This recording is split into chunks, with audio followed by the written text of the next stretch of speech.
ধরা তো খাওয়াই লাগবে, মরা তো লাগবেই, আজরাইল তো আসবেই। আমাদের আগে যারা ছিল তারা দুনিয়াতে কেউ নাই, আমরা যারা আছি একজনও দুনিয়াতে থাকবো না। আমাদের পরবর্তী প্রজন্ম যাদেরকে রেখে যাচ্ছি তারাও কেউ এই পৃথিবীতে থাকবে না। আর এই পৃথিবীটাই তো থাকবে না, সব কিছু ওলটপালট হয়ে যাবে, এটা সত্য কথা। পৃথিবী ওলটপালট হোক সে 1000 বছর পরে, তা নিয়ে আমার কোনো আফসোস নাই।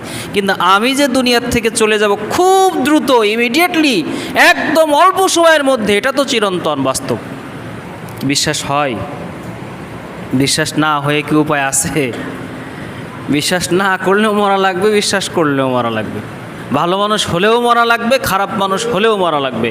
আল্লাহর হুকুম আদায় করলেও মরা লাগবে, আল্লাহর হুকুম আদায় না করলেও মরা লাগবে। মানুষের ক্ষতি করলেও মরা লাগবে, মানুষের উপকার করলেও মরা লাগবে।